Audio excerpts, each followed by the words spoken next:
Hallelujah. So there's 1 minute more, my dear brothers, my dear sisters, before I'm gonna do the online ministry. But first, I'm gonna send this first to some of the groups. Thank you very much, my dear brothers and my dear sisters who are admins in those groups who are supporting this ministry. Actually, I'm gonna use the End Times Ministry, my dears. Remnant of the Lord Jesus Christ International Ministry. No. Remnant of the Lord Jesus Christ End Times International Ministry. So that's the name of this ministry online originally, my dear brothers and my dear sisters. And I have also a group called Jesus Christ, the King of Kings and Lord of Lords. So that's the ministry group I made also. But before anything else, I'm gonna send this first to some of the groups, my dears. Thank you very much. So,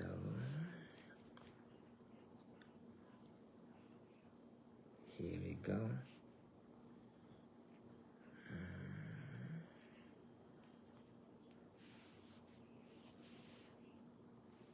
Okay.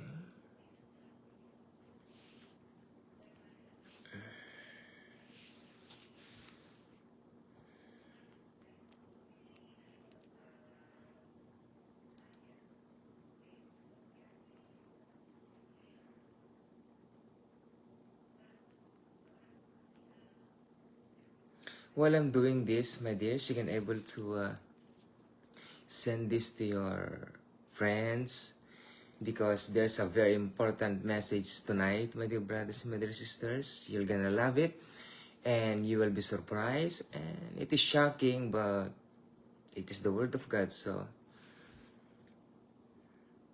it may help you to grow spiritually, to be matured. Amen.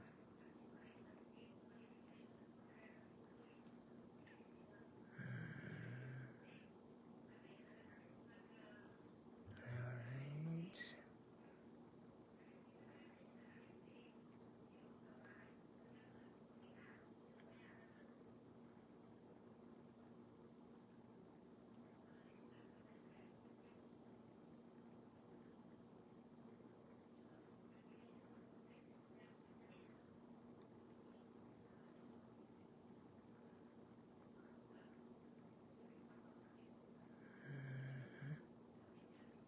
Nako, epoxy.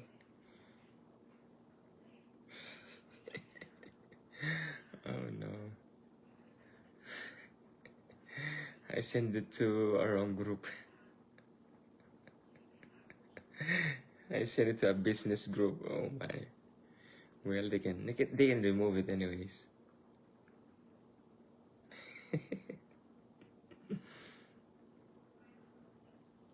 You can.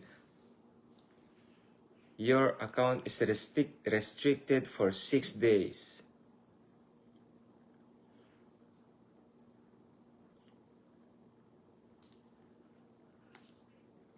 They restricted me by doing the your account activity didn't follow our community standards, so you cannot do one or more things you usually do. I'm just sending this to the group, my dears, but this thing happens. Oh no.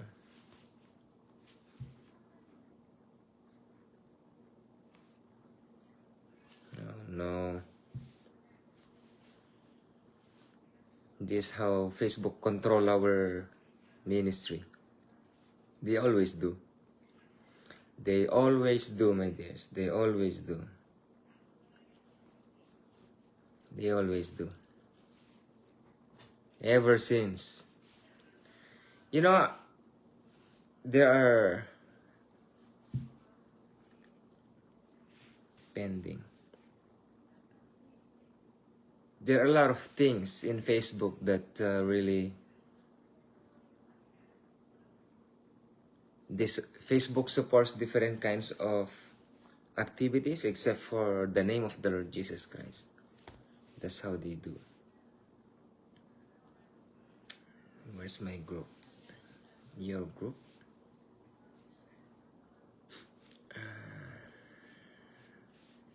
Maybe I can able to do this one. Paste. Oh, it is restricted. Well, I don't have a choice. That's how it is. I don't have a choice.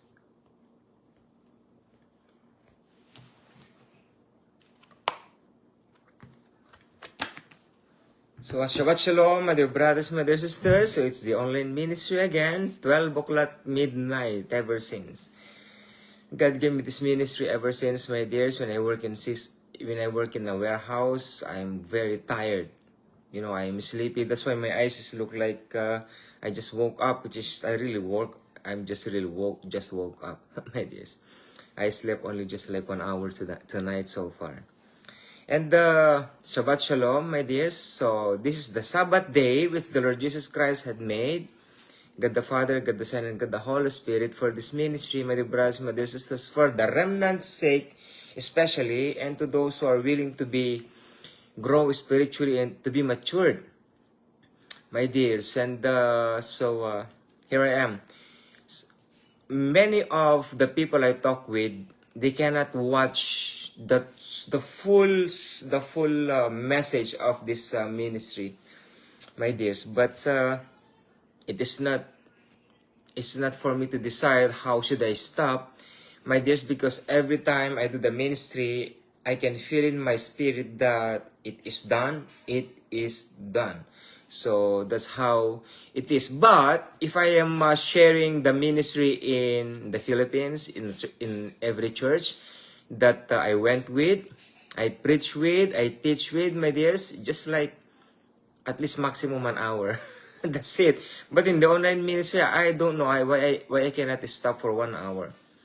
I can do like, I don't know, my dears. Because this is the online ministry. Only those people who are willing to grow spiritually, to be matured, and to be holy are those people can watch this video for the end of the message, my dears. But right now, you are going to open Romans chapter 11, my dears, because I talked to Brother Intizar in Pakistan, and I talked about him, but with interpretation for the pastors and some brethren out there too who cannot speak, who cannot listen English. You know, they cannot understand somehow, you know. And so here I am. I'm gonna share to you Romans chapter 11, my days by God's glory, because this is the message of the Lord Jesus Christ for the Gentiles, why they became part of the body of the Lord Jesus Christ and in the kingdom of God. There are two gospel of the Holy Scriptures, my dears. The gospel of the kingdom of God and the message of Apostle Paul for the Gentiles. This is the gospel given to him. The salvation, my dears. The prerequisite of the gospel of the kingdom of God is our salvation. If you want to be righteous, if you want to be matured, if you want to be holy, you need to be saved first. That's why in a church, you cannot bring non-believers inside the church. That's why in some churches around the world, there are pastors who get killed and some pastors who survive the threat. Because why? They brought non-believers in the church, my dears. Okay? So every church supposed to be a kingdom of God, not colony. I never use colony, you know. I respect Dr. Miles Monroe, but of course, not all I believe. But in this case, I don't believe in colonization, my dears. Because in God, there's no such colony, my dears. Because He's the founder of all, creator of all. So He has no colony. He owns everything, my dears. Okay? Even this world, even this sinful world, even us, even Satan is there when he exists, when he committed treason for the living God. My dears, he is still owned by the living God himself. Satan is owned by the living God, even though they are evil spirits, demons, etc., etc. They are still owned by the living God. But, unblessedly, Satan has his own destination in the lake of fire, and those who are committed treason, sins, those people which are us, they have their destination also so far. Where? Not in the lake of fire yet, but in Sheol or in hell, my dears. Because the lake of fire or Gehenna is the final destination of all sinners, including Satan the devil. But those who are in Sheol, those who are people who died today, my dear brothers and my dear sisters, even right now, because the Lord Jesus Christ is still in heavens above, so every person, once a man dies, is judgment. Those people who died without the Lord Jesus Christ, they are in Sheol yet. They are waiting for the white throne judgment. Okay, on who is the king in that hell? His name is Beelzebub. You know Beelzebub in the Holy Bible? He is the prince of darkness. He is not Satan. My dears, he is not Satan. Beelzebub is not Satan. He is one of the powerful angels or evil angels, may God Father, or holy angels during the time before the rebellion happens back in heavens above. But when they rebelled with Satan the devil, Lucifer the devil, he is one of them. Beelzebub. My dears, okay? So not all is Lucifer, Satan, the devil. No.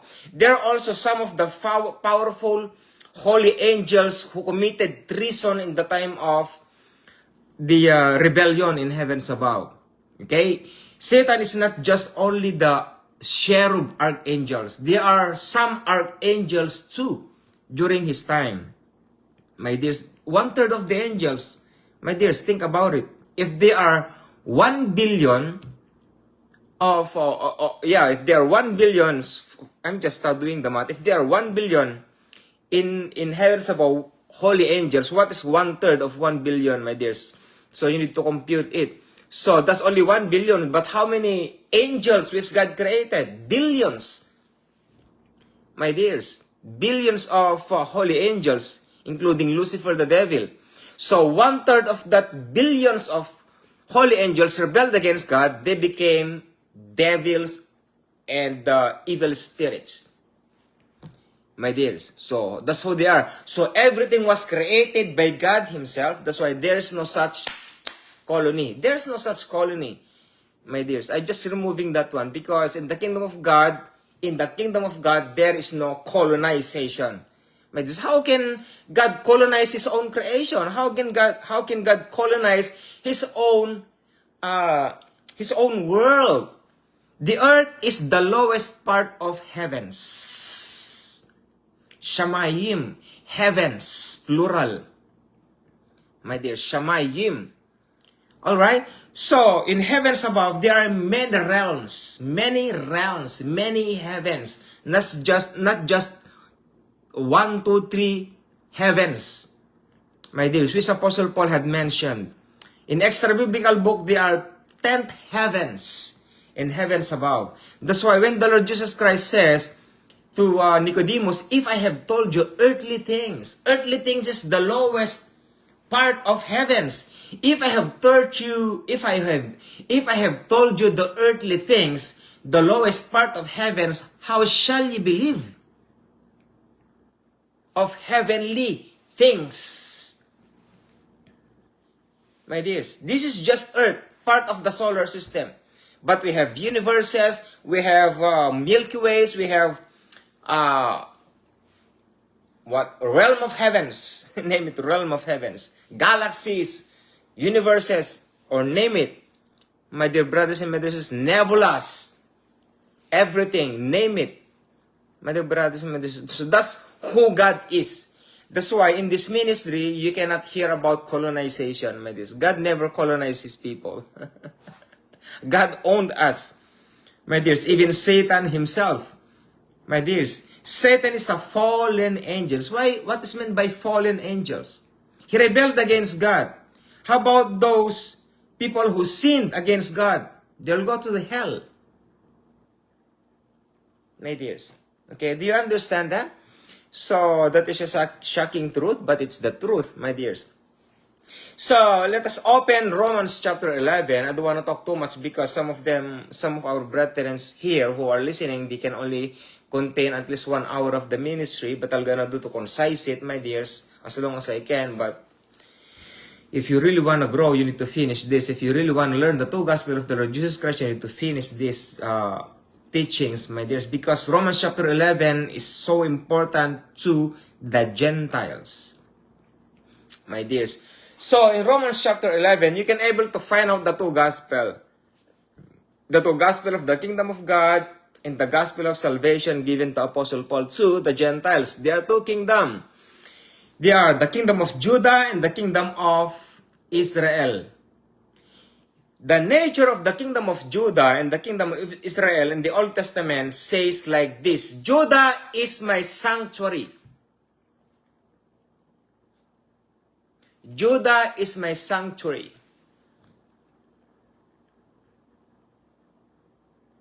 And Israel is my dominion. What is meant by that? Judah is my sanctuary and Israel is my dominion. What is meant by that, my dears? Thank you for the like, dears. What is meant by that? Nobody can share it, my dears? The two gospel? The two gospel is already that one. Mentioned and prophesied in the Old Testament. The two gospel is in the Old Testament. The kingdom of God is in the Old Testament, but it is hidden. Hidden. Now, it was revealed through the Lord Jesus Christ. And the gospel of salvation revealed through what? Not to Apostle Peter. Apostle Peter evangelized the gospel of salvation to Cornelius and his Cornelius and his family and to his loved ones, but he didn't say about the gospel of salvation. He didn't even recognize Apostle Peter about salvation. They just found out that, oh, they received the Holy Spirit, so what should we do? So they baptized with water. My dears, he is the first evangelist, but he doesn't even recognize that he is the first evangelist in the Holy Scriptures. Now, when God called Apostle Paul and who is his partner? Barnabas, they became the light of the Gentiles, preaching the gospel of salvation to the Gentiles. So that's the starting of the message of the gospel of salvation to the Gentiles in the time of Apostle Paul and Barnabas. Because why? That's the only evangelism that Apostle Peter had done ever since. After that, you cannot find anymore that he evangelized, except Philip. But he went to Samaria. But Samaria is, they are also people who are, actually they are Jews. You know, Samaria, my dear, Samaritan woman, remember that in John chapter 4, my dears? So, Judah is my sanctuary and Israel is my dominion. That's the two gospel prophesied in the Old Testament, but who knows, my dears? Okay, Judah, what is meant by that? Judah represents the Jews. The Jews right now. The Jews right now that we see in television, if you go to Israel, you may see them. That's the Judah. Spiritually. Those who believe the Lord Jesus Christ as the Lord personal Savior, that's the nature of Judah. Because they are chosen, they are the sanctuary of the living God. Now, Israel. What is Israel? Israel are the Gentiles. My dears. They are the Gentiles. We are the dominion of God, the Father Himself. Do you understand that? If you are short-minded, you cannot understand it. But if you are wide, if your spiritually is so open, you can able to know that you are the dominion of God the Father, prophesied in the Old Testament through what? Through Abraham. Abraham. my dears. Okay? So that's the two gospel. Judah is my sanctuary, and Israel is my dominion. Search that in Google if you don't believe me, my dears. But it doesn't show that Judah are Israel and Israel is Israel also. No, it doesn't show like that. So Judah is the Israel, those people who are in Israel right now, because they're only one nation, and Israel is the dominion, which is the Gentiles. So open your Holy Bible, my dears, in Romans chapter 11, and let us talk about the olive tree. So, I'm gonna show to you, this is my third time, or actually fourth time. I shared it to Brother Intizar last Saturday. So I'll show to you this flower. It's an artificial flower actually. You can able to remove it. You know, you remove the flower in it so that you can able to understand. Okay. So there are two gospel in the Holy Scriptures, and there are two people in the Holy Scriptures. Who are they? There are two kingdoms in the Holy Bible. Okay, Judah and Israel. So let's say that this flower is the original olive tree.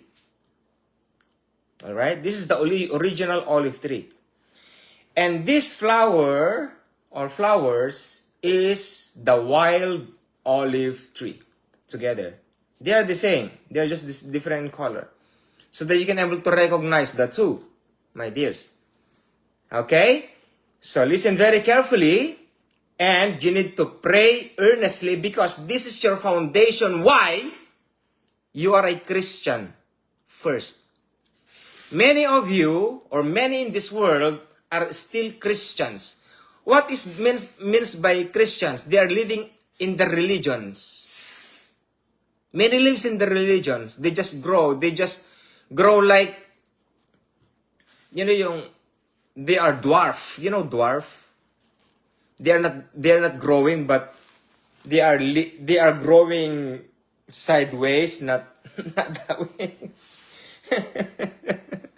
Mga unano, maraming mga Christian ng unano. No, sorry for the word, but it's the reality, my dears. There's no maturity in the Christian world. There's no maturity in the Christian world. But I'm gonna show to you, this is the foundation for you to grow spiritually. Because you should know your stand. You should know your position. Where are you?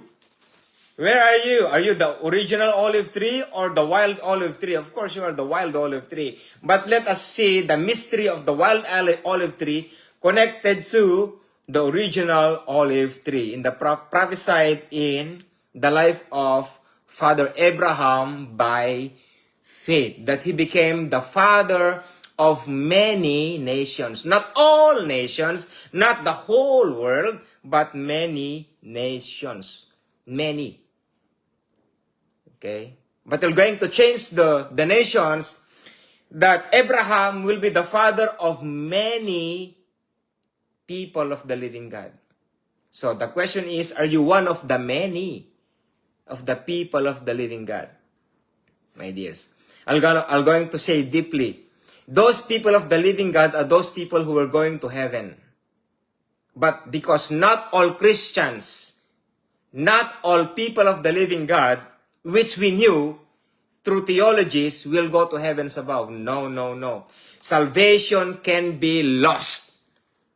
My dears, you can find it here in the Holy Scriptures. Salvation can be lost. My dears. Okay, I'm gonna give you a background.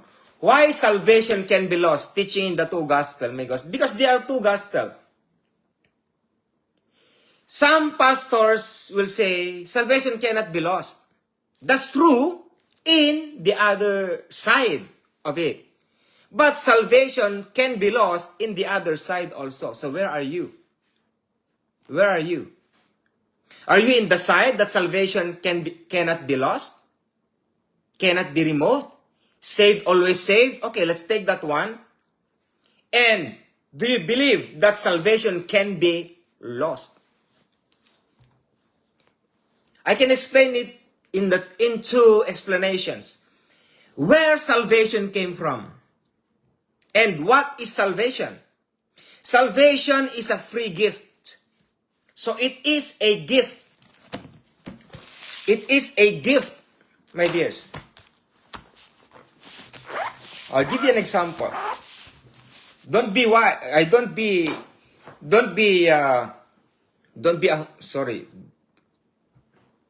fool, my dears. Don't let people fool you because you are wise, my dears. Because we have the mind of Christ. We have the mind of the Holy Spirit, my dears. The Holy Spirit is within us. Don't let anyone fools us, okay? So this is the Holy Scriptures. First, I'm gonna tell you, we are not saved by the Lord Jesus Christ in the flesh because the Lord Jesus Christ died on the cross 2,500 years ago. See, He died. So He died during that time. So we are not yet alive, my dears. We are not yet alive. So when we get saved through what? Through people who preach the Word of God, who share the Word of salvation. And who is that? Whoever that person is, that is your father in spirit. He's your spiritual father. My spiritual father is in the Philippines. He is my classmate, my dears. So, I was saved through the Word of God. So, you are not saved by the Lord Jesus Christ Himself personally. You are saved through the Word of God. But there are some people who saved through dreams, through physical manifestation. If there's an history, if there's an story, why not? Because in God, nothing is impossible. All right? But I'm talking to this, my dear brothers and my dear sisters. I was saved here through the Word of God. Because somebody shared to me through the Word of God that Jesus Christ is the Savior of the world. So this is our God. All right? This is the gift. Let's say, this is God Himself. The Word of God. Okay? Now, according to the Holy Scriptures, that the Word, that the salvation that we have received is a gift. Is a gift. Okay? So, let's say somebody gave this gift for me. Okay, I took it. Okay? That's the first salvation. Explanation. Where the gift came from. Who gave the gift? God Himself. Okay? According to the Holy Scriptures, for the gifts and callings of God, for the gift and calling of God is without repentance. Without repentance. What does that mean? Let's talk about salvation, not about the fruit of God, not the 10 gift of the Holy Spirit. I'm not talking about that. I'm talking about salvation. For the gifts and calling of God is without repentance. So, if God, Jesus Christ, gave this to me, so which means He will not take it back. He will not take it back. He will not say, oh, James, I'm gonna take your salvation back. You don't deserve it. No! No, my dears. So that's the first explanation. Supposed to be, those who are preaching and teaching about saved, always saved. That the gift of salvation came from God, Jesus Christ Himself, cannot be broken, cannot be taken back away from you. Okay, that's supposed to be the explanation. Not saying, save, always save. You can kill everyone. You can kill all the world. Still you are saved. No. That's demonic, satanic, my dears. And that is what? Hyper grace teaching. Hyper grace is demonic, satanic. If your pastor is preaching hyper grace, get out of that church, my dears. He's part of the end times falling away, my dears. He is dragging you to hell. He is dragging you to the lake of fire, my dears. Because in saved, always saved, hyper grace teachings, There is no repentance at all. Because why? They don't believe about the kingdom of God. They don't believe that there are two gospels in the Holy Scriptures. That is why they are sharing that. My dears, they are going beyond the gospel of salvation that they knew. That's why they created a gospel that came from the pit of, not hell, but from the pit of the lake of fire. My dears, that's the doctrine of the devil, Satan himself. You know the spirit of divinity? The spirit of divinity? You think that he is holy, but he's demon. He's demonic. I met once before. I met once.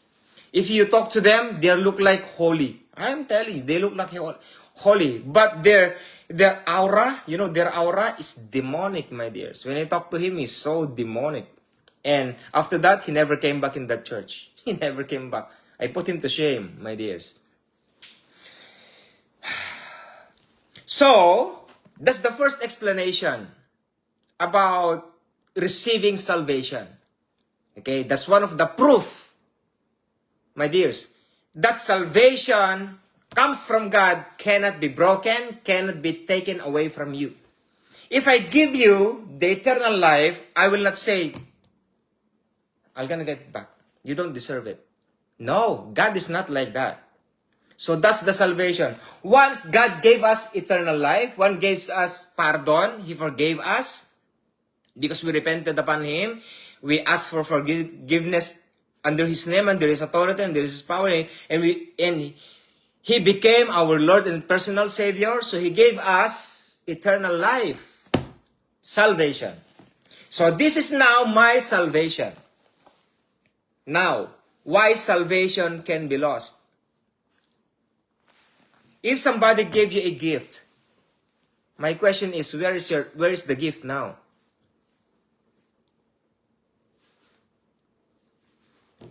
I told you some of the Bibles that you have received, they are just under the top of the drawer. You don't even open it. I opened this many times, my dears, cover to cover.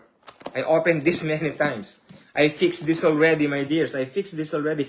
This is my third time Holy Bible already, if I'm not mistaken. One, when I was in high school, I gave it as a borrow kind of... I just gave it to my inaanak back in the Philippines, but I'm gonna take it back because that's mine. I told to him, that is mine. That is my Holy Bible when I was in high school. College, sorry. When I was in college. And the other one, I don't know where it is. And this is the third one. My dears. I just fix it. So, if God gave you a gift, what you will going to do? That's the question. What you going to do? Okay, Lord, I received you as my Lord and personal Savior, and after 1 year, you came back to your old self. What's the difference? That's why Apostle Paul says, you are forcing the Gentiles to follow the law, none of you following it. Do you remember that? I'm not getting mad, I'm just expressive. You know, have you read that in the epistles of Apostle Paul? You are forcing the Gentiles to be circumcised. Why you need them to be circumcised? Circumcision is part of the law that once you have circumcised, you will follow the law of Moses 100%. That's why those who believe the Lord Jesus Christ, my dears, from the Jews, those who are scribes, Pharisees, and Sadducees, they said, oh, they need to be circumcised. These Gentiles need to be circumcised in the flesh. That's why Titus was circumcised during his age. How old is he? How old is Titus when he was circumcised? If you are Titus, what you're going to do? You ain't say, I will run. You will be ashamed if you will run. You are afraid for circumcision. You know? You know what I mean, my dear brothers, my dear sisters? Is that it doesn't mean you are circumcised, you will go to heaven. It is not the way. Circumcision is not the way for going to heaven. My dears. Okay? So, The first explanation that salvation comes from God is unretrievable. God will not take it back from you. It is permanent until you die. Salvation is permanent. No, not salvation. The gift which He had given you is permanent until you die, my dears. But now you carry the gift, eternal life. Now, what you're going to do? You're already a Christian. What you're going to do? That's the question mark. Those who are first will be last, and those who are last will be first. Who knows? Dear brothers and dear sisters, that's why I'm always sharing to you, are you really a believer or a Christian? Or born again? Or a remnant? Let's take away remnant. Or born again. My dears. So salvation can be lost depends on you. Depends on me. On how I take good care of my salvation. On how you take good care of your salvation.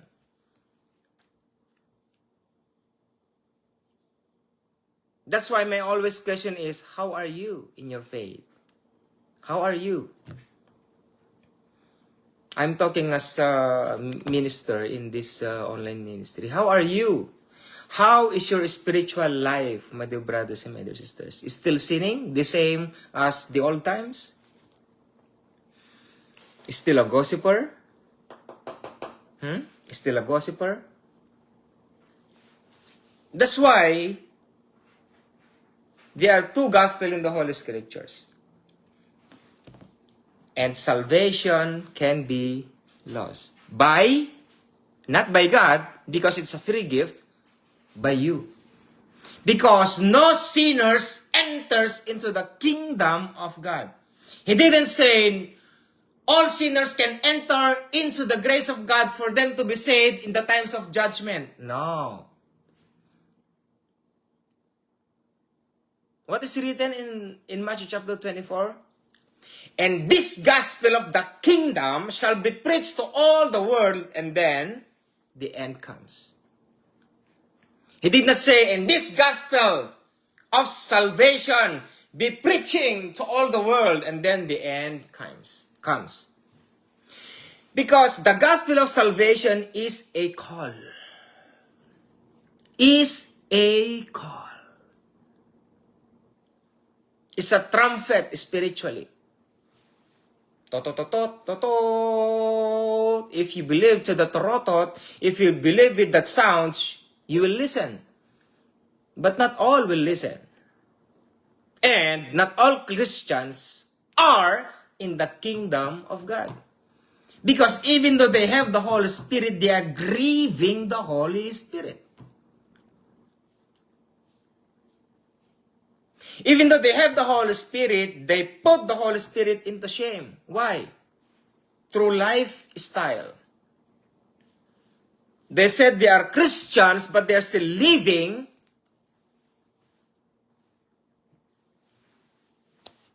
in the old passion. That's why being born again is little by little of process. Okay, I'm gonna stop for a break. I'm gonna give you a break for a moment. This is my second time around I wear this one. And I forgot to tell it to you, my dears. This polo gave by my former pastor back in the Philippines. Hello po, Ate Len. Why I wear this right now? I wore this but I didn't explain to you why. My pastor gave it to me in the year 2000. My dears. 2000 to 2001. He gave this to me. He came out from the house and then he said, James, is this polo fits in you? And then, I think so, Pastor. I took it. When I wore this polo, I received the anointing from him. You know what happened to Elisha? When Elijah put his robe while he is doing the agriculture kind of thing. He just put his mantle to Elisha and then just walk. And then just walk and passing by to him. And then Elisha says, "Oh, wait, Elijah. I'll gonna go back to my father and tell it everything to him." And then what he did was he killed the animals, and then what is this? The things that is used in agriculture, he took it and then he burned it, and then everything he feed the people through those cows that he has during that time. And then he left his father and then he went with Elijah. So that's what happened to him, my dears. For me, during that time. This is the first anointing I received. Here it is. Pastor, if you're watching, my dear pastor, you are still my former pastor. And, you know, I have dreamed to you twice already. You know, I have dreamed about you. And when we met, I'll gonna tell you those dreams. So this is the polo. I am still wearing it because my body never changes. It's still fit. My dears, still fit. That's the first anointing. This is the first anointing I received. Actually, second anointing. The first anointing is the leper anointing. The leper anointing based on Pastor Benny's teaching. The leper anointing is the first anointing is the salvation. Okay, that's the first anointing. Second anointing is this one. When I received the anointing from my former pastor. Because my former pastor is not anymore a pastor. You know? He's not a pastor anymore, that's why. And the third anointing that I have received is through the dream that I dreamed of. You know, the fire in the hand of the son of the man of God. And then when he put the hand in my chest, actually I forgot to tell you, the ball penetrated inside my chest and it lives in me. That's what happened. So that's the third anointing, my dears. Actually, that is the kingly anointing based on the teaching of Pastor Benny. Kingly anointing. But it's okay. So, let's go back. So, that's the two gospels. Salvation can be lost. Somebody's calling me. He doesn't know that I'm doing the online ministry. Okay, Romans chapter 11, my dears. Let us talk about the powerful message in the Gentile kingdom. The original olive tree and the wild olive tree together. Okay, my dears? Now, let us read chapter 11. Do not take the Bible with you, my dears. I'm gonna share it to you. Okay. King James Version. I say then, hath God cast away his people? Did God cast away his people? He's talking about the Jews. God forbid. So he didn't cast away. I also am an Israelite of the seed of Abraham of the tribe of Benjamin. Benjamin is the smallest tribe ever. Okay. God hath not cast away his people which he foreknew, foreseen even in the future. Because in the end, before the end times, they all will be saved. Because they are the sanctuary of the living God, a holy nation. Wot ye not what the scripture saith of Elias? How he maketh intercession to God against Israel, saying, Lord, they have killed thy prophets, and dig down thine altars, and I am left alone, and they seek my life. But what saith the answer of God unto him? I have received to myself 7,000 men, who have not bowed down to the knee to the image of Baal. Baal is the prince of darkness, is the prince of hell. This is the time when Prophet Isaiah went to what is the wicked queen? I forgot her name. You know, when the worshippers of Baal, when Elijah called all the Baal worshippers to bring incense, to bring cattle and burn it spiritually, but nothing happens. They cut everything in their bodies, but nothing happens. But when Elijah says, like this, the fire came down. And after that, God killed all the Baal worshippers during that time. So that's what he meant in here. I have reserved to myself 7,000 men who have not bowed down to the knee to the image of Baal. That's remnant. Even so then, at this present time, also there is a remnant according to the election of grace. Let us talk about grace. The grace of the Lord Jesus Christ came from God the Father. This is not about the kingdom of God. This is about grace. Grace, grace, grace, grace, grace, grace.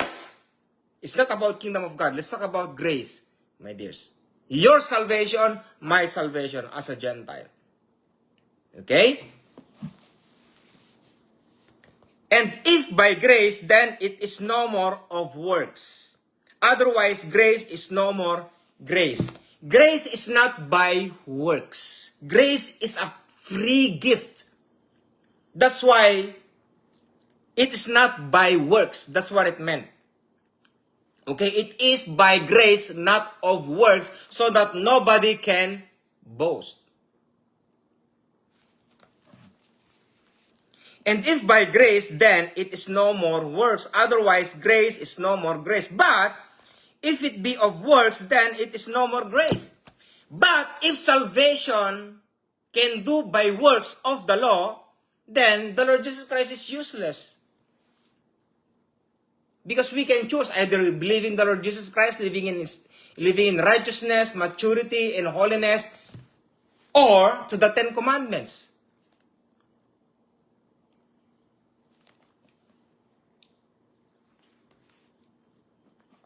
You need to choose, my dears. True grace is a free gift. But if salvation can do by works, Lord Jesus Christ is nothing. What then? So what shall we do? Israel hath not obtained that which he seeketh for, but the election hath obtained it, and the rest were blinded. Some Jews did not foresee that believing the 10 Commandments is believing by faith. Because the 10 Commandments is by faith. If they live by faith, they can win. They can overcome the 10 Commandments. Because 10 Commandments was created for the sinners. That's why if you live by faith and not by sight, you are living through the power of the Holy Spirit. How can you be committing sin if you're living in the Holy Spirit? And Apostle Paul says, and the rest were blinded. Even you, Christians, some of you or many of you are still blinded. You are a Christian, yes, but you're not living in the kingdom of God yet. Because the kingdom of God is about righteousness, maturity, and holiness. That's why if you say, am I living in holiness? X. You don't even know about holiness. Because you thought there's no such holiness in the world. See, my dears? According as it is written, God hath given them the spirit of slumber, eyes that they should not see, and ears that they should not hear, unto this day. Unto this day, look at Israel. Because of their stiff neck, salvation came from the Gentiles to put them to shame.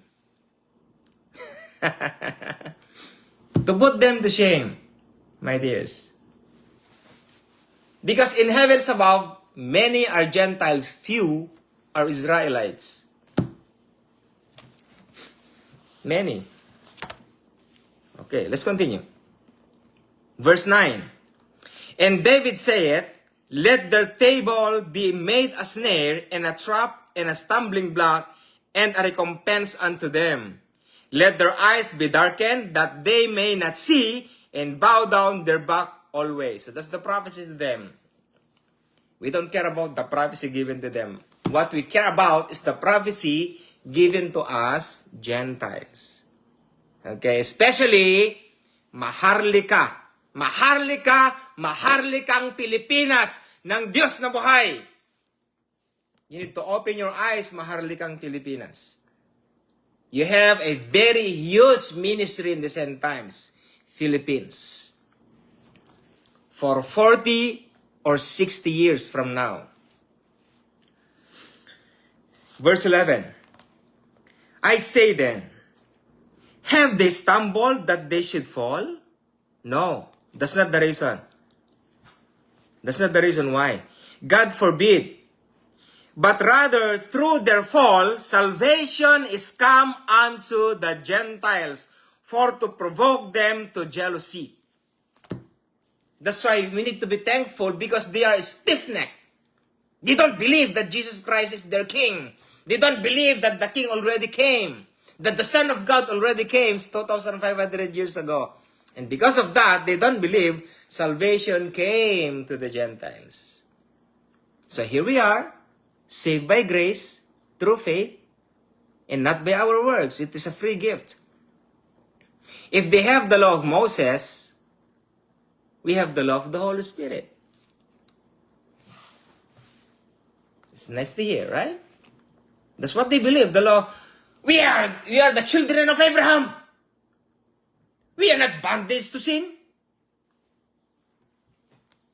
But the Lord Jesus Christ says, those who are committed sin are the slaves, are the servants of sin. Those who committed sins. That's what the Lord Jesus Christ says. Verse 13. Oh no, verse 12. Now, if the fall of them be the riches of the world, and the diminishing of them the riches of the Gentiles, how much more their fullness? How much more their fullness? Oh my. Talk about the promise given to the Jews, Israel, in Israel, nation Israel right now. Until now, they are so special. Until now, my dears. Even though they are stiff-necked. But they are remnant in there. That's why God never destroyed Israel, those nations around him. No, he is just like a dot. My dears, even though all of these non-believers around him try to destroy Israel, they cannot beat it. They cannot beat. As long as there is sun and there is moon and there are stars in heavens above, they cannot beat Israel. Unless God wants to. He will allow it in a short period of time once the Antichrist sits in their throne in Israel. And after that, they may say, oh, this is not God. They're gonna kick him out. The Antichrist, they were going to kick him out in Israel. Because one day, he will going to sit there for a short period of time. And when that time happens, they will open their mind that this is not what they are waiting for, a king. No, he is not. He is the Antichrist. He will gonna sit in Israel very soon, my dears. He's already here.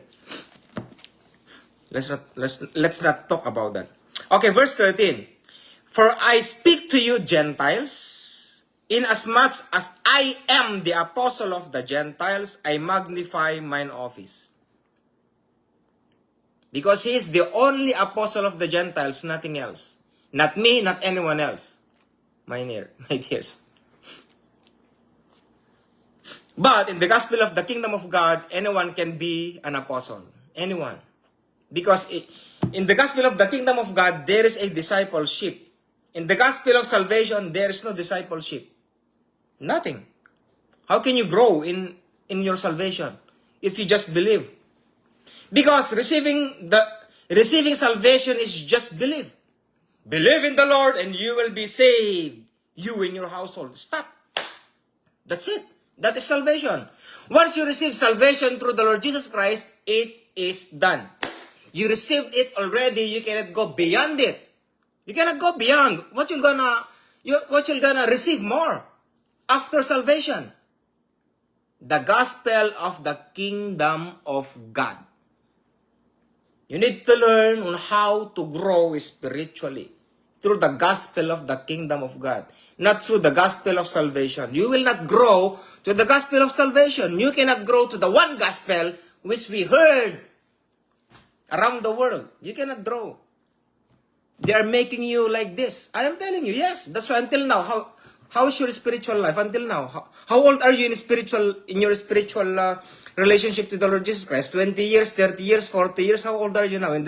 How old are you now? How your level of your faith now? Until now, if their problem comes, you're falling away. What you want is always blessing, blessing, blessing, blessing, blessing. But in terms of maturity, trial comes. Trial comes.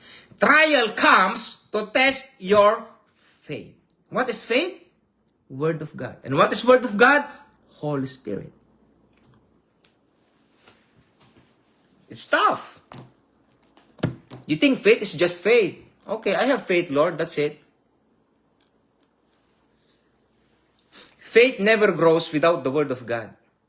You need to learn the Word of God so that you may learn and that faith will be purified. James chapter 1 verses 1, 2, 3, 4, 5, 6, 7, 8, 9, 10. Read it there. That's why if you lack wisdom, ask God. Lord, I have this trial of faith. Give me strength.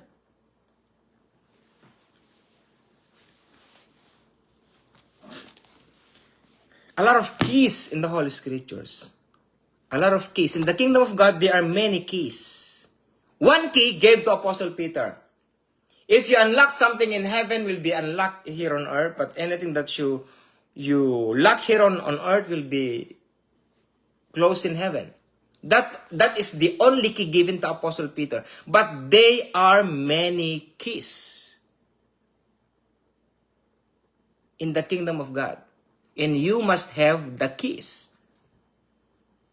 But if you have the key, at least one, you must know on how to unlock the door. Where is the door?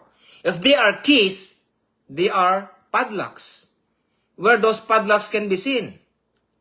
Somehow to the gates, somehow doors. In the kingdom of God is a kingdom of God.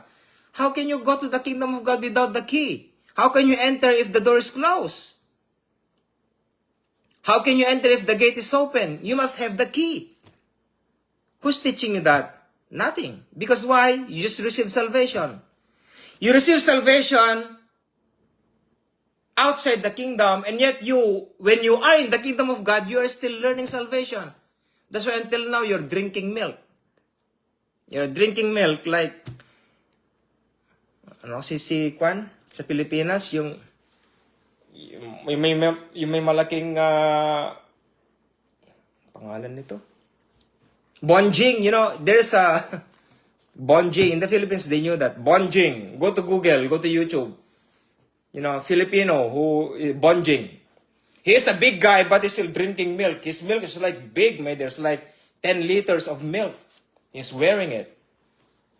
A lot of Christians nowadays are Bonjing. Bonjing is still drinking milk. My dears, good for you. I am the one who is telling you this because none will tell you this. A lot of you Christians are still bunging, my dears. It's time for you to grow. End times, you need to grow spiritually. Stop right now. Lord, God, I need to start now. I need to grow spiritually now. Lord, this is the moment of truth. God, Jesus Christ, God, teach me. 1 John 2:27. And the anointing that you have received, He will be the one to teach you. He will be the one to teach you. And who is that? The Holy Spirit.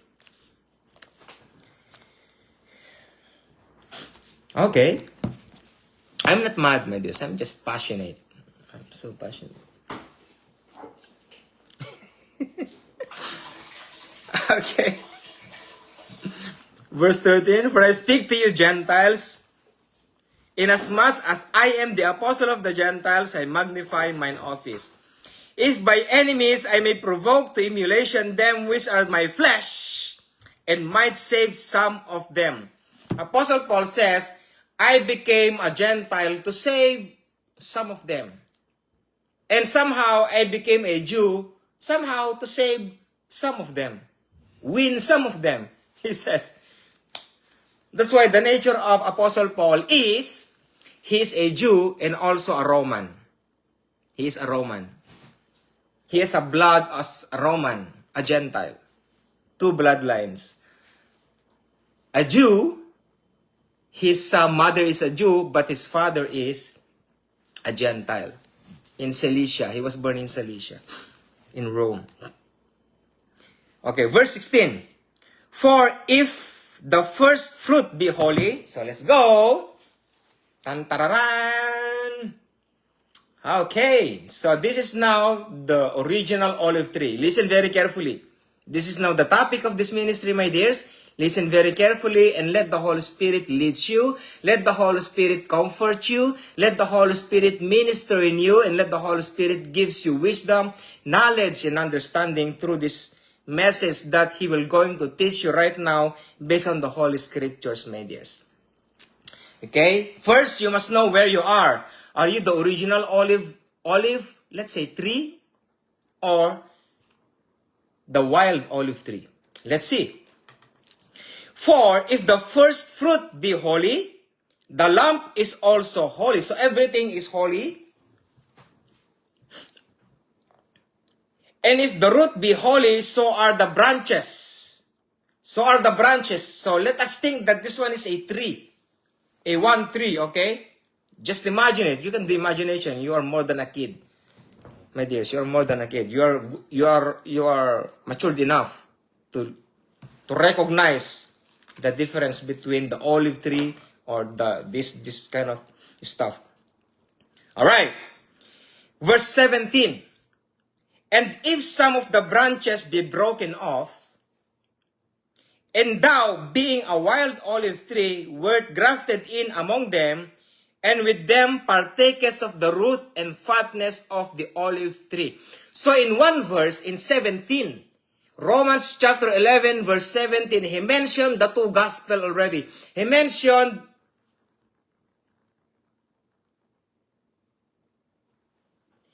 it was mentioned the two people, the Israelites and, what is that, balloons? The Israelites and the Gentiles. Just in one verse, verse 17.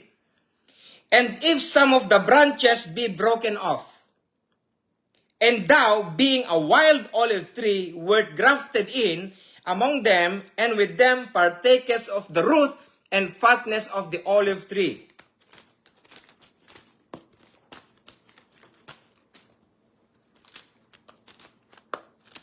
Okay. So simple, right? So simple. Okay, I took off the original olive tree branches. Okay, I'm gonna explain it to you little by little, step by step. And if some of the branches be broken off, take off, removed,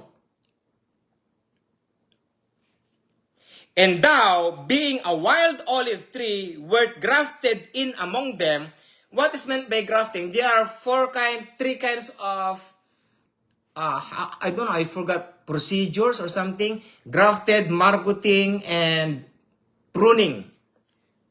Pruning was mentioned in the Holy Scriptures, and grafting was mentioned in the Holy Scriptures. Marketing, it wasn't mentioned. Trimming, it wasn't mentioned. Pruning, it is. Trimming is not. Okay? You can... One of my majors in college, thank God I have this kinds of major. Agriculture. So, I took off the original olive tree. Because it is here. It is written here. And if some, okay, I'm gonna put some, at least I'm gonna, wala na, perdin. Oh no, I cannot put it back, I'm sorry. Okay, I'll put this on. Okay, so, 1. Okay. 2, 1 more. Okay. And if some of the branches be broken off, so some of the branches, 1, 2, 3, 4, 5. This one I cannot put it back because I destroyed it already. Okay, I'm gonna take this off. I'm gonna change to a new one. Okay. So 1, 2, 3. For example, this is me. For example, this is you. This one is you, this one is you, and this one is you. How? This is the mystery.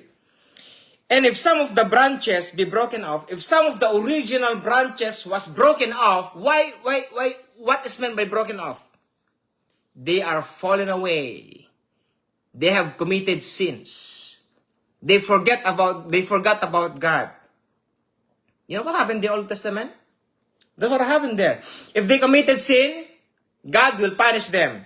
If they repented, a judge will come.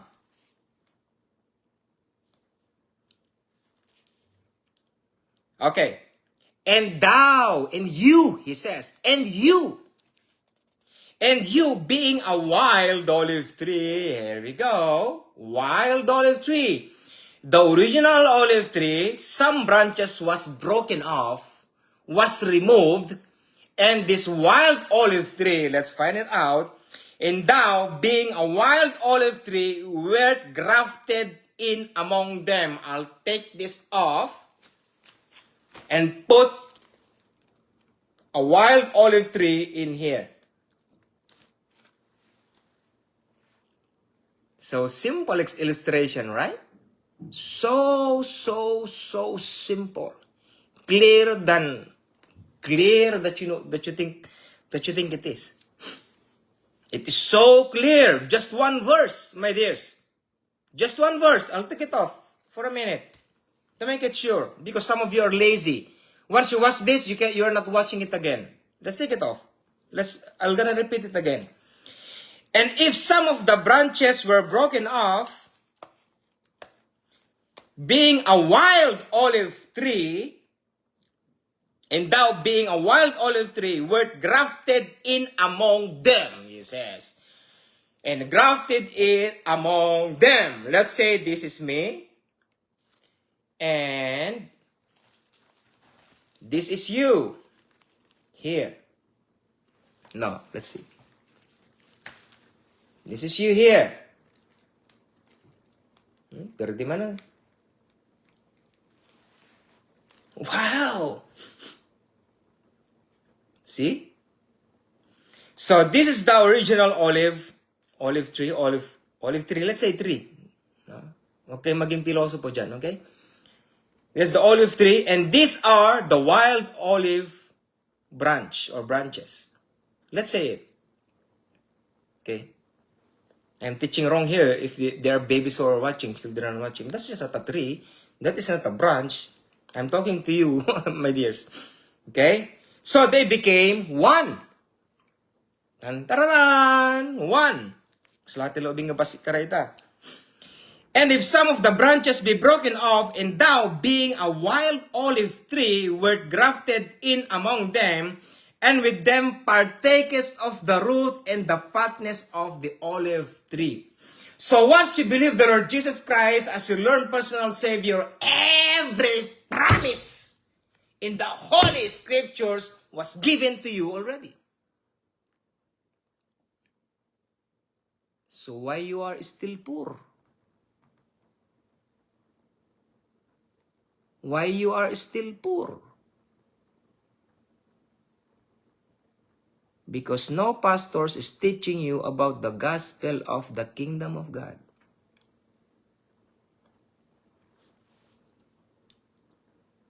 You will be rich, you will be wealthy, if you know the principle of the gospel of the kingdom of God.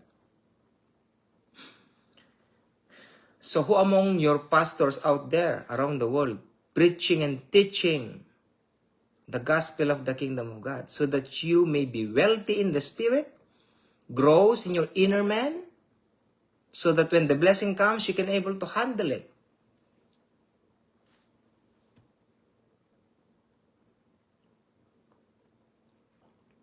The kingdom of God is so broad, I'm telling you.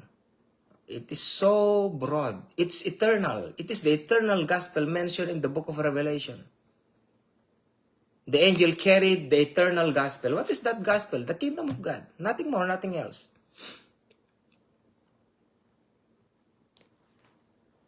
See, my dears? Can you see your face? Can you see your... Okay, I'm gonna put one more here. Think that you're one of them. Okay.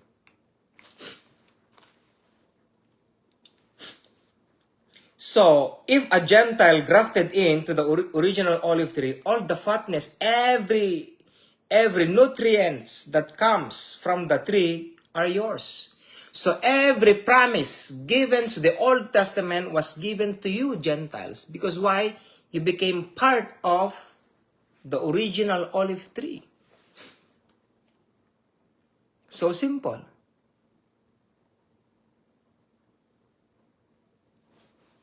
I'll give you a moment, of course. Think about your spiritual life right now. Lord, I'm learning this now.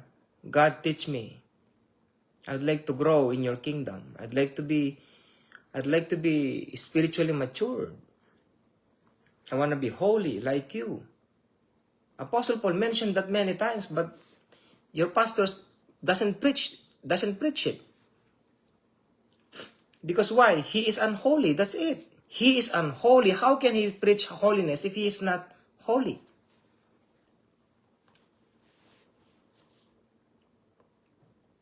That's why Apostle Paul says, if you preach by the gospel, live by the gospel. Live by the gospel. Live what you preach. That's what Apostle Paul says. Verse 18. It's getting deeper now. Listen very carefully. Okay, verse 18. Boast not, Gentiles. I'm talking to myself. James, boast not. Boast not. Boast not against the branches. But if thou boast, thou bearest not the root, but the root thee.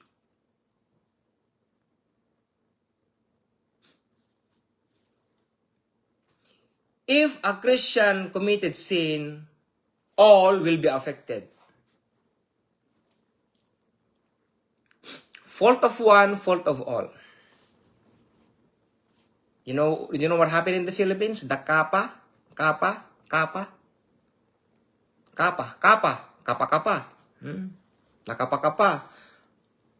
A lot of churches was deceived in that kapa-kapa. K-A-P-A.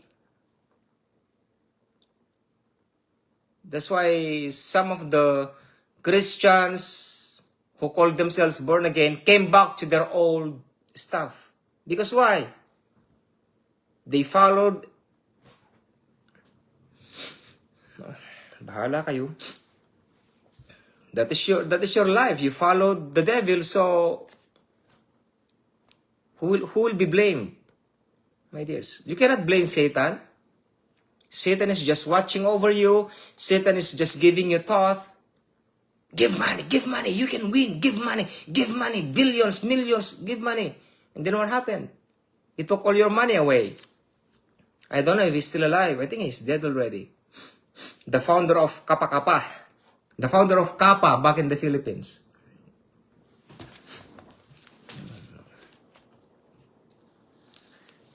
So, fault of one, fault of all. That's why being born again, you should be, what? A model. Or let's change my statement. If you are a pastor, if you are a minister, if you are an elder, you should be a model. That's why Apostle Paul says, wait until the time that the Holy Spirit will tell you it is time. You know, Pastor Kenneth Hagin, that's the pastor I'm talking about. We say never recognize his name before. Pastor Kenneth Hagin is not actually went to seminary. Like Pastor Benny Hinn, like Wigglesworth, Wilt Wigglesworth. They never go to seminary. Now, Pastor Kenneth Hagin during his time, God talked to him. When God talked to him, he talked him like this. Now, this is the time to do the first phase of your ministry. First phase of your ministry. You know what Pastor Kenneth Hagin says? What? 26 years I built churches as a pastor. And then you will tell me that this is the first phase of my ministry? You know what the Lord Jesus Christ says? I did not tell you to build a church.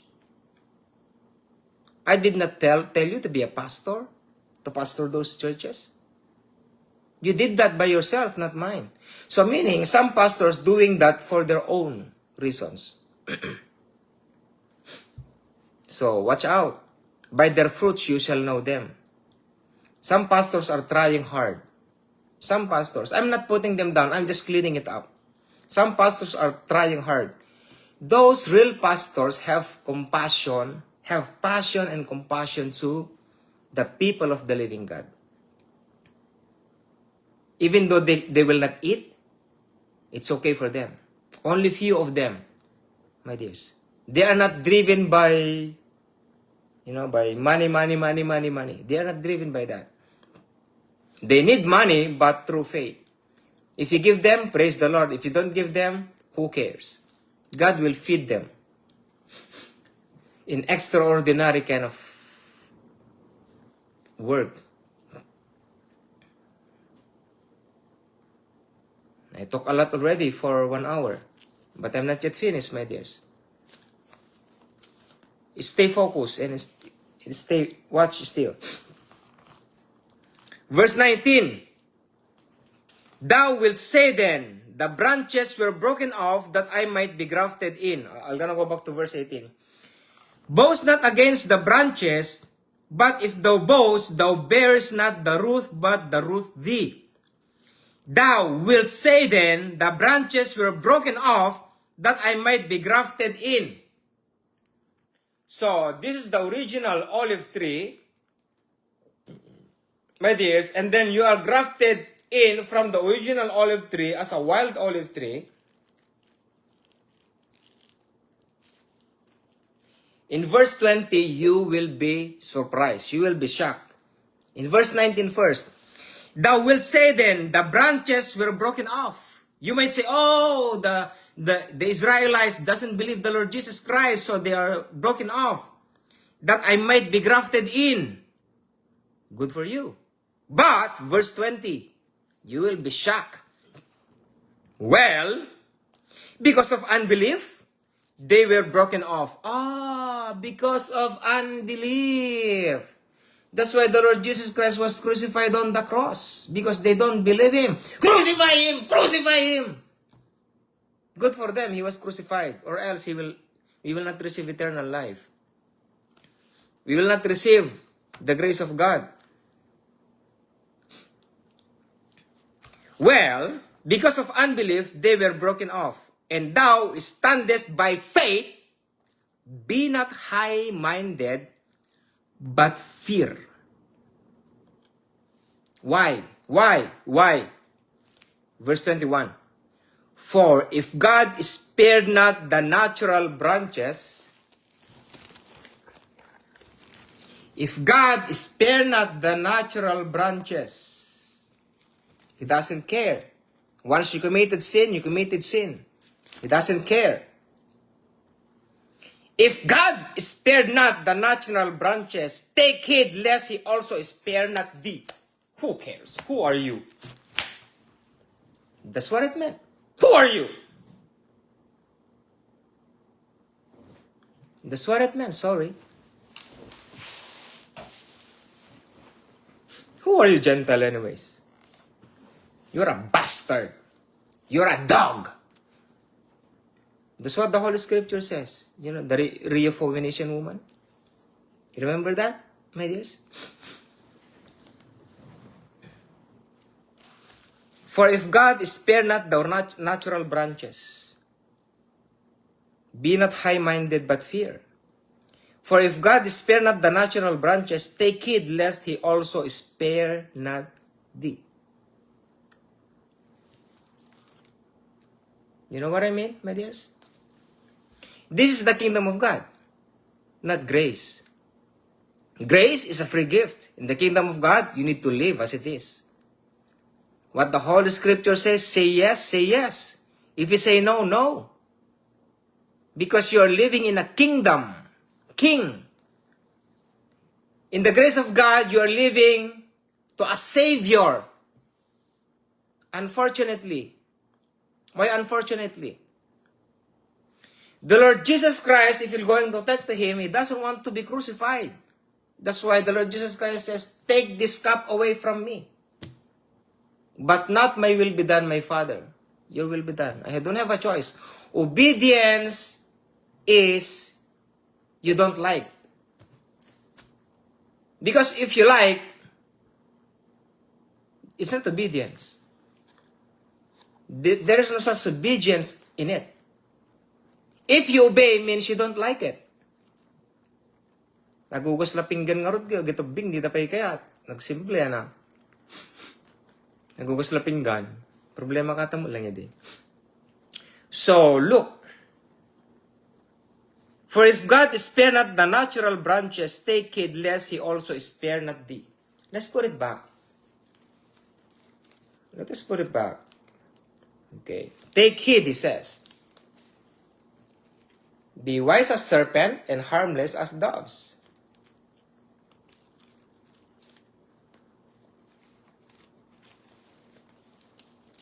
See how important the mystery is?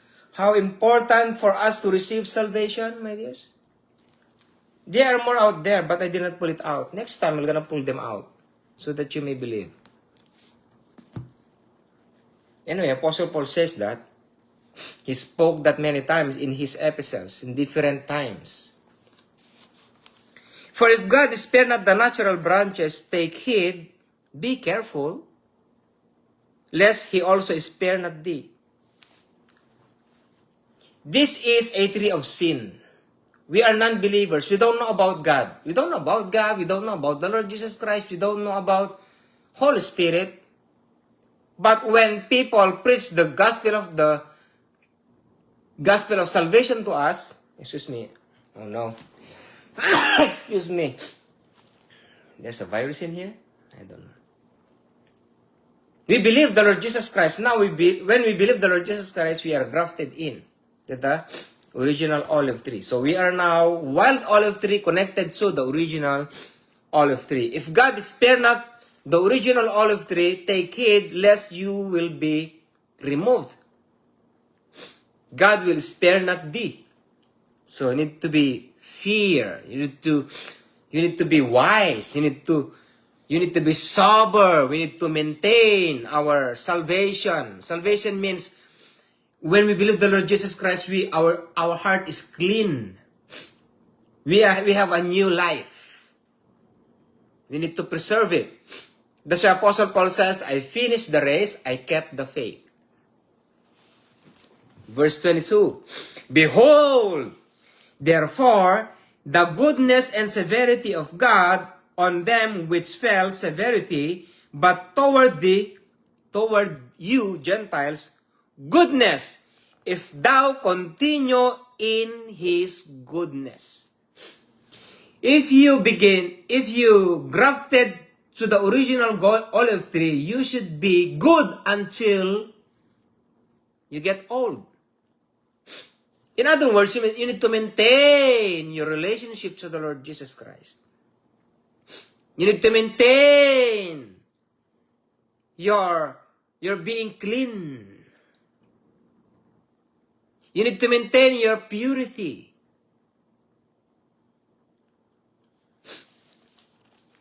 Behold, therefore, the goodness and severity of God on them which fell, severity, but toward thee, toward you, He says, God the Father says through Paul, goodness, if thou continue in His goodness, otherwise thou also shalt be cut off.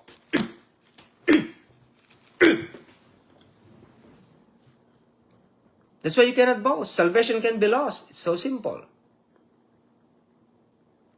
Salvation can be lost. my dears? Can I stop now? Or let me continue? It's already 1 hour and 20 minutes. Can I stop now or I'm gonna continue? Salvation can be lost. Look.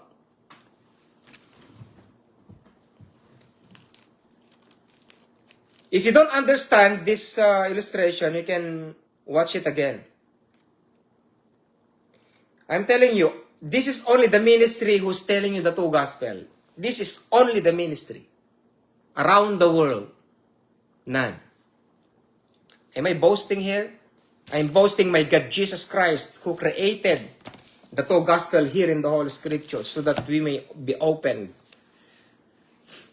spiritually be matured.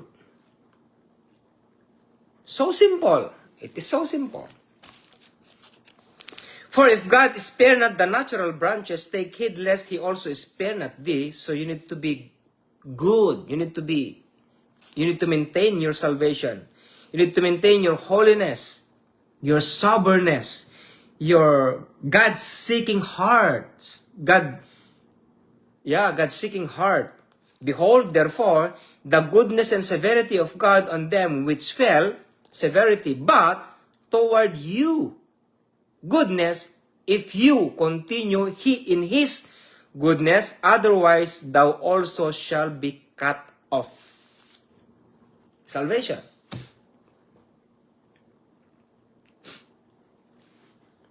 Did God remove your salvation? No. You took it off. Why? Through your sins. Too simple.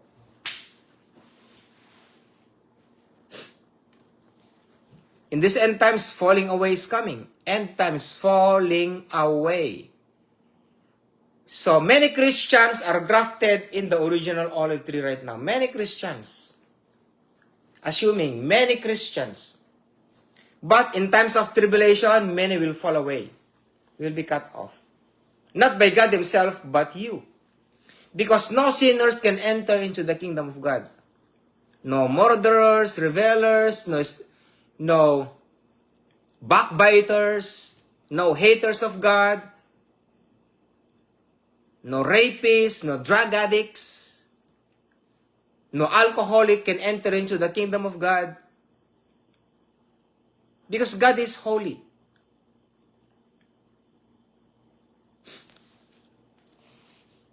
Verse 23, and they also, if they abide not still in unbelief, shall be grafted in, for God is able to graft them in again. So, this is the nature of, I think I need to stop. I stop here now. I don't want to continue furthermore. I think my spirit would like to stop now because you're already shocked about the ministry. If you want to continue this one, let us pray about it. Now, this is the ministry. Okay, I'm gonna put this back. Okay. This is the original olive tree, okay, and this is the wild olive tree. If God spare not the original branches, this is the goodness of this. I will tell you one of the deepest meaning, deepest teaching of this, Romans chapter 11. If this is the original branch, if the original branch repented, he will go back to the original olive tree where he was grafted out. Original branch. Okay, I'm gonna put another one.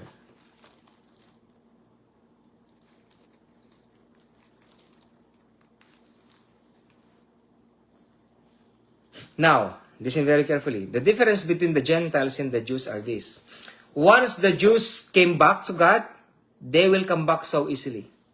That's how it is. But, if the Gentile committed sin, he will be grafted in because he believed the Lord Jesus Christ as their Lord and personal Savior. Now, once they have committed sins and go back to their old self, I'm telling you this. Look into my eyes. in the name of the Lord Jesus Christ, you will pay the price. It is hard to go back. Because why? Satan, demons, evil spirits will gonna drag you out by force. Because why? You ate their demise. You ate their cunningness. You ate their foods. Once you ate their foods, you cannot just go back easily. That's why some of the Christians, they are hard to go back to their nature as holy, as born again. Because why? They ate the works of the devil. That is why in Hebrew chapter 2, my dears, we're gonna end up in here, but we're gonna go back again for a little bit.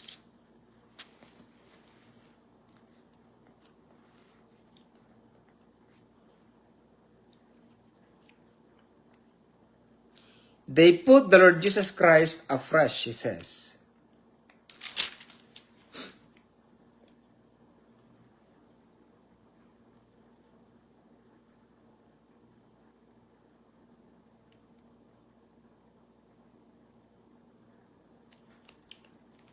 I cannot find it here. Okay. Oh, I touch it. Give me a moment here, my dears. Because I talked too much already. So, I'll go to my afresh. Hebrews 6 verse 6. Okay, in chapter 6, sorry, I thought in chapter 2. Verse 4. Hebrew chapter 6 verse 4. Look at this. Falling away. For it is impossible for those who were once enlightened. It is impossible for those who are once enlightened. It is impossible for them, those who are Christians already. Why it is impossible for them, those who are Christians already? And have tasted of the heavenly gift and were made partakers of the Holy Ghost. And have tasted the good word of God and the powers of the world to come, if they shall fall away. If they fall back. If they came back to their old self. If they came back to their old lifestyle. To renew them again unto repentance, seeing they crucify to themselves the Son of God afresh, and put him to an open shame. Gentiles. It's hard to be a Gentile. Because why? First, we are not the original plan of the living God. Through Abraham. Because Abraham has one son, Jacob, and Jacob has Abraham has Isaac, and Isaac has Jacob and Esau, and Israel, Jacob has 12 sons, from Judah to Benjamin. Sorry, Reuben to Benjamin, 12. Once a Gentile committed sin, once a Jew committed sin, God will cut him off. But once he repented, he can go back in the same place where he was cut off. He can go back.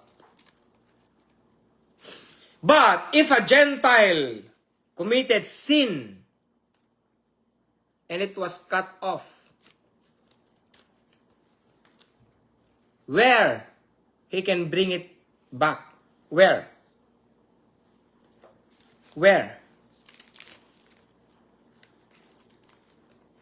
Where?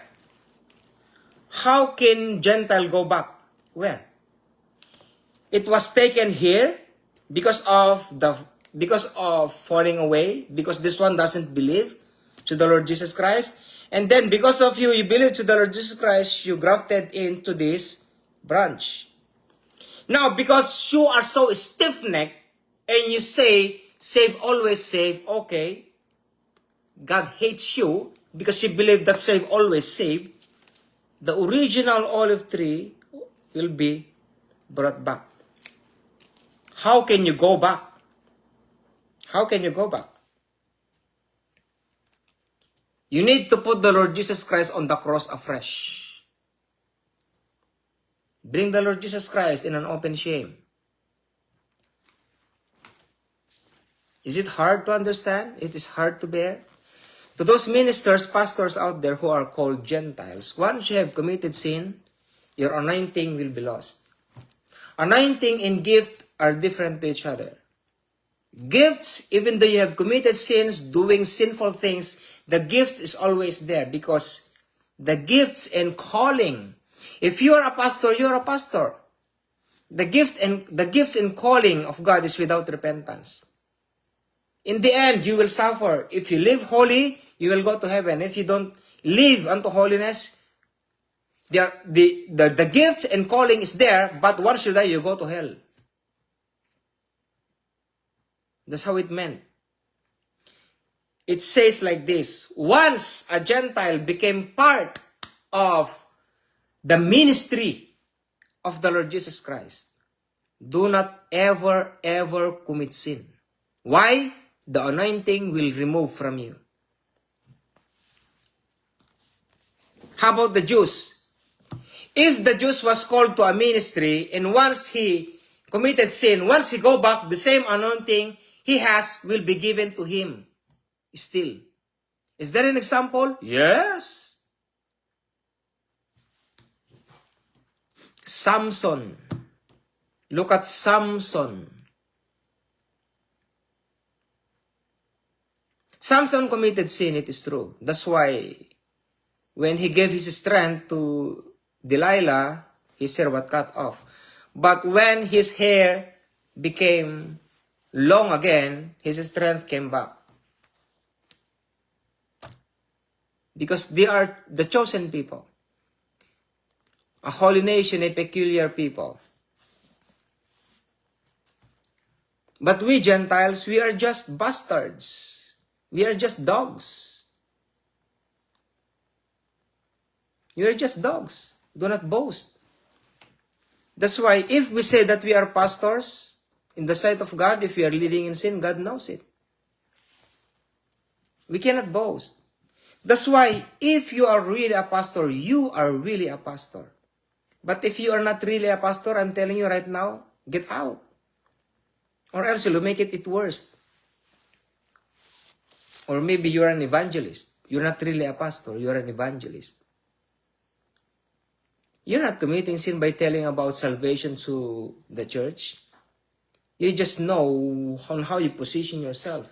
I'm telling you right now, we are living the end times. In the end times, we should not commit mistakes. You should be nameless, selfless, and faceless. Nameless, selfless, and faceless. Nameless, who cares if they say, oh, this James Doctor is a false prophet, false preachers, the gospel is not real. Who cares? Who cares? Nameless. Faceless, whatever they throw against you, you are. Selfless. What is meant by selfless? You're not selfish. You always cares for others.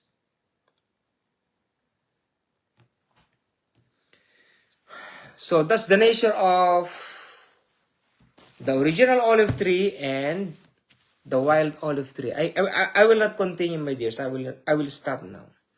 So God Jesus Christ bless us all, my dears, and have a good night and Shabbat Shalom. Amen and amen and amen. Okay, here we are. Oh, there are only 2 persons who say amen. So I say Ate Len and Brother Henry. Amen and amen. Because in the Philippines, it is brand out. Brand out. In some of the parts of the Philippines right now, it is brand out. No power. That's why they cannot watch, my dears. So, because there's a storm coming in there right now. So, Shabbat Shalom, my dears, and God Jesus Christ loves you so much. God Jesus Christ loves us so much. Okay?